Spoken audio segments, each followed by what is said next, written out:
Ici, il y a quelque temps, hano hashize environ 100 ans, igihe imyaka nk'ijana il y avait un grand hari umukristo ukomeye wari utuye mu majyepfo y'uburengerazuba bw'Amerika yitwaga Daniel Kiri. C'était un homme admirable, yari un homme umuntu pieux, sanctifié, ukundwa un wera véritable wubaha chrétien, Imana wejejwe, umukristo nyakuri, un homme que tout le monde estimait beaucoup, umuntu quelqu'un abantu de bose merveilleux. bakundaga, yari umuntu uhebuje. Et on raconte qu'il mourut, nuko tomba en tubwirwa yuko extase, yaguye arapfa arajyanwa et mu dit qu'il ijuru. monta au ciel, bien entendu, Ageze lorsqu'il mu mourut. ijuru ubwo yapfaga yumva, Et en arrivant à la porte de perle, ageze le ku gardien à la irembo porte et dit, umurinzi wari ku muryango aramubaza ati, wowe urinde?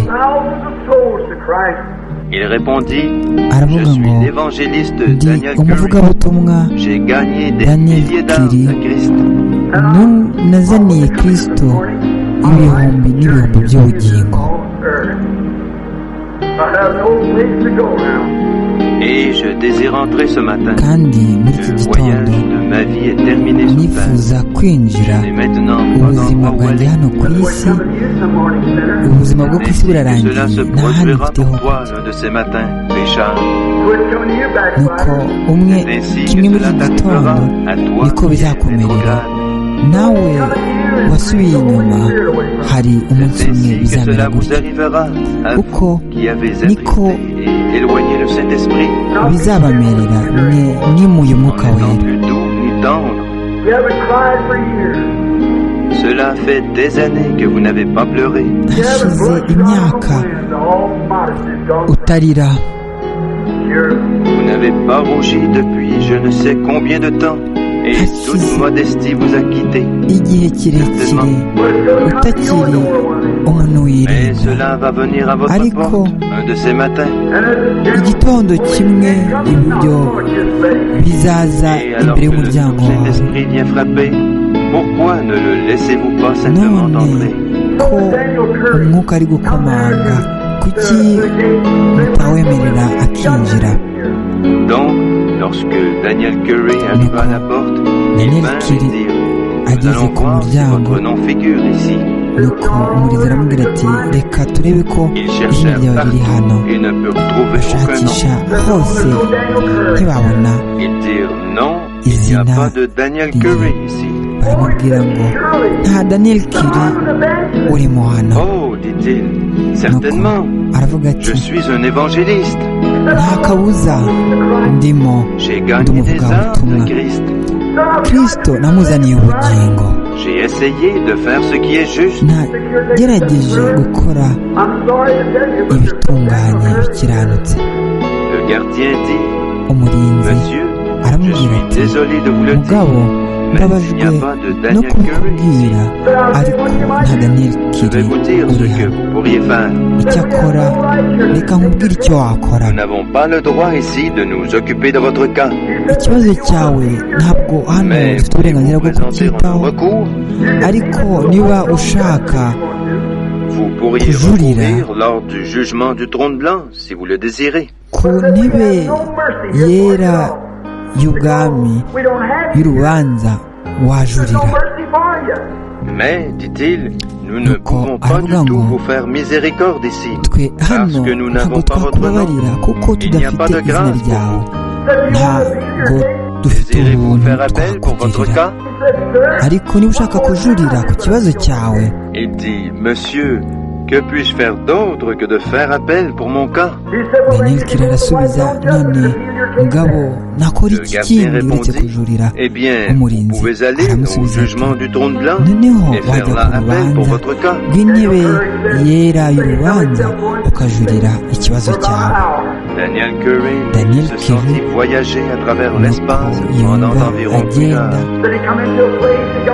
mu kirere akanya, Il dit qu'il arriva à un nuko endroit où avuga cela yuko devenait de yageze plus en plus clair. ahantu Plus clair, plus clair, umucyo plus clair. warushirizagaho kumurika cyane Il dit que plus il avançait, hagacya plus ça cyane. devenait clair. aravuga ngo uko yegeraga imbere niko umucyo C'était warushagaho 100 fois, kuba des mwinshi, milliers de fois byari plus inshuro brillant que ijana, le soleil n'a inshuro jamais été. ibihumbi ndetse kurusha uko izuba ryaba ryarigeze rimurika. Tremblait. Atangira gutitira, aratitira. Puis il dit que Nuko lorsqu'il arriva aravuga au ngo milieu de cette lumière, ageze il hagati entendit y'uwo une voix mucyo qui disait yumva « Étais-tu ijwi parfait sur terre ?» rimubaza riti Cela sortait waratunganaga directement rwose de la ku isi. lumière. Iryo jwi ryaturukaga mu mucyo. Il répondit « Non, Arasubiza je n'étais pas parfait. ntabwo nari intunganye rwose. As-tu toujours usé Mais d'honnêteté envers tout le monde ?» Mbere ya bose wari umunyakuri rwose buri gihe. Il répondit « Arasubiza Non. » Il atoya. lui vint à l'esprit différentes choses pour lesquelles il ne fut pas tout à fait honnête. Mu bitekerezo bye hamugarutsemo ibintu Non, atari ajouta-t-il, umunyakuri. je pense que je n'étais pas honnête. oya ndatekereza ko ntari umunyakuri muri byose. As-tu raconté la vérité chaque fois dans ta vie? Mbese mu buzima bwawe buri uko uvuze wavugaga ukuri gusa? Il répondit Arasubiza non. atoya. Je me souviens d'avoir raconté certaines choses qui n'étaient pas ko hari douteuses, igihe qui étaient douteuses. navugaga ibintu rimwe na rimwe Je bishidikanywaho. n'ai jamais été tout à fait véridique. ntabwo narabaye umunyakuri ijana ku ijana. Alors, as-tu jamais pris quelque chose qui ne t'appartenait pas? nuko se none ntiwaba warigeze na rimwe gutwara ikintu kitari cyawe, De l'argent, ikintu autre chose qui ne nk'amafaranga t'appartenait pas? cyangwa ikindi icyo ari cyo cyose kitari cyawe? Il dit qu'il pensait avoir été assez bon sur terre, Arasubiza mais ngo il était condamné. natekerezaga ko nagerageje gukora ibyo gukiranuka ariko Non. si muri byose. Arasubiza ati oya, J'ai pris des choses qui ne m'appartenaient point. nagiye mfata ibintu bitari ibyanjye. On lui dit, alors tu n'étais pas parfait. nuko ijwi riramubwira riti noneho ntiwari utunganye rwose. Il répondit, Arasubiza non, je n'étais pas parfait. oya ntabwo nari intunganye.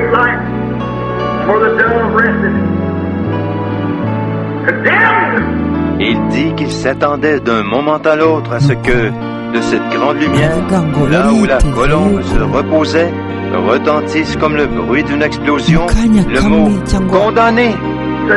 akandi ashobora kumva hamwe inyuma yari iri muri wa mucyo mwinshi cyane ijwi rivuga ngo Daniel Il kirucireho entendit une iteka. voix derrière lui qui était Nuko plus muri douce ako que kanya n'importe quelle yahita voix de yumva mer nk'inyuma qu'il ye eût jamais ngo entendue. yumvise ijwi Il dit rituje qu'il se retourna cyane pour voir, atigeze yumva.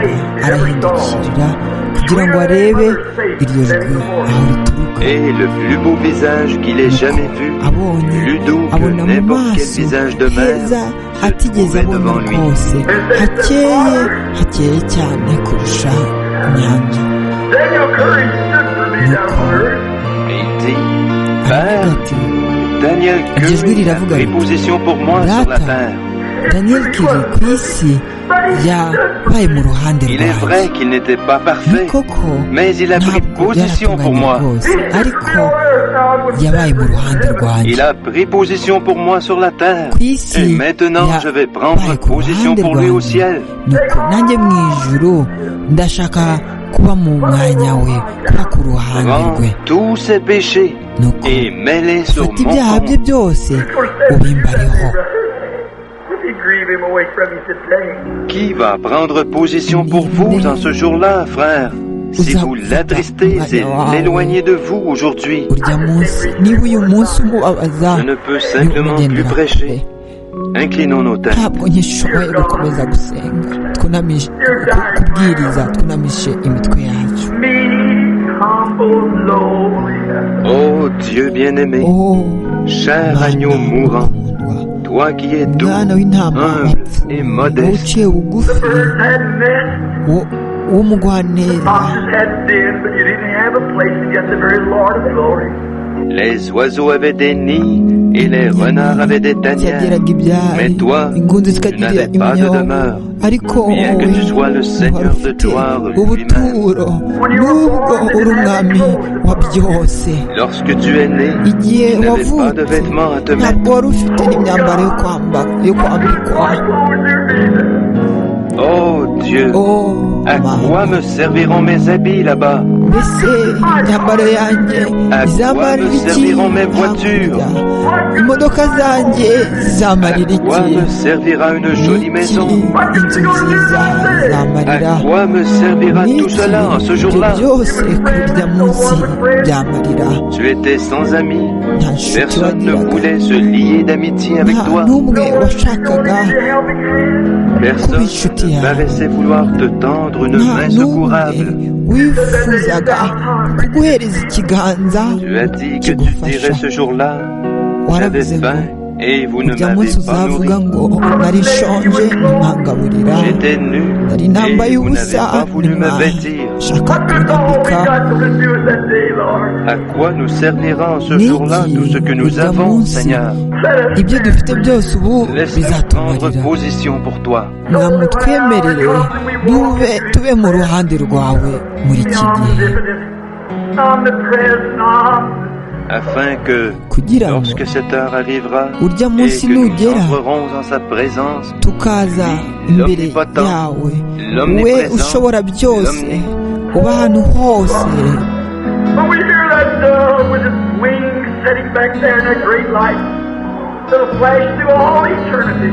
oh Dieu, oh lorsque nous Mana entendrons cette colombe avec ses ailes, iriya se tenant numa dans cette n'amababa grande ye lumière, cela brillera ihagaze à muri uriya travers toute mucyo l'éternité. mwinshi When you dwell in uwo light, mucyo Sachant que uzamurika tu iteka habites dans la ryose lumière, when I have to kuko stand there by utura myself, mu mucyo lorsque je devrais me tenir là, tout seul, my brother's igihe gone, my pastor's nzaba mpagaze aho njyenyine gone, my daddy's gone, my wife's gone, my kiddies are gone.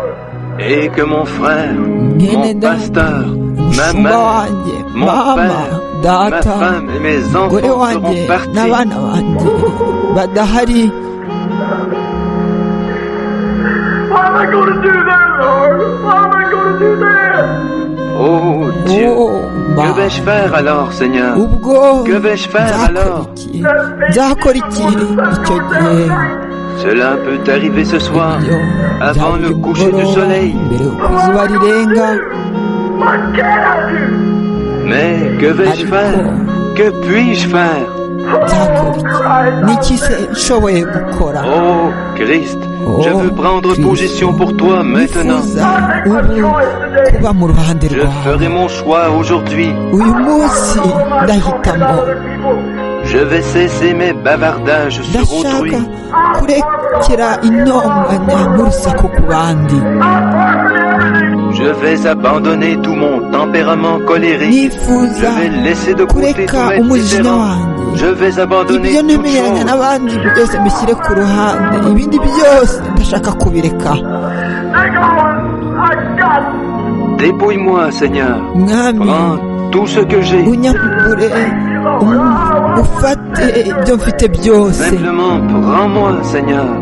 Je mwami veux me tenir à ta ubu place. none umfate ndashaka kuba Je veux mu être cyimbo ton Dieu. cyawe ndashaka kuba mu ruhande rwawe it's all taken off of me. Je désire que tout égoïsme, nifuza ko tout orgueil, kwikunda toute kose indifférence ubwibone soit simplement bwose ôté de moi. kutita ku bintu kose nifuza ko byambaho Et byose puis, je désire prendre Nuko position pour nifuza toi comme kuba un mu agneau ruhande tondu. rwawe nk'umwana w'intama ukemurwa What they call pleasures of life. wogoshwa Prête à abandonner tous les plaisirs de ce qu'on nkabasha appelle les plaisirs de la vie, All the kureka ibyitwa ibinezeza by'isi toutes byose les danses, toutes les imbyino réceptions, zose tous les vêtements indécents, makeup, im- lipstick, ibirori byose imyambaro yose mibi le phare, le rouge à lèvres, abagore le vernis ibyo à basiga ku ongles, minwa toute cette ibyo basiga ku indifférence qui nzara ressemble au ibyo monde, byose bakora batita ku bintu barasa n'isi va dit, n'agissez même pas comme le monde, ne vous associez même pas iravuga au ngo monde, ntimukifate nk'ab'isi ndetse ntimugafatanye sortez nabo du milieu d'eux. muve hagati muri bo. Help me, Lord. Cheer me today. Oh Dieu, Oh, aide-moi Mana. Seigneur, Mwami dépouille-moi mfasha. aujourd'hui. unyambure ibyo byose uyu munsi. Tell them. Don't open the mouth. Say nothing about it. Just stand and be cheered. Prends-moi comme un agneau et rends-moi muet, mfata nk'umwana que je n'ouvre w'intama pas la bouche, que je mwami ne dise rien à ce sujet, simbumbura que je me umunwa tienne ngo simplement mvuge na là kimwe kuri et sois ibi tondu. ngumaho gusa namburwe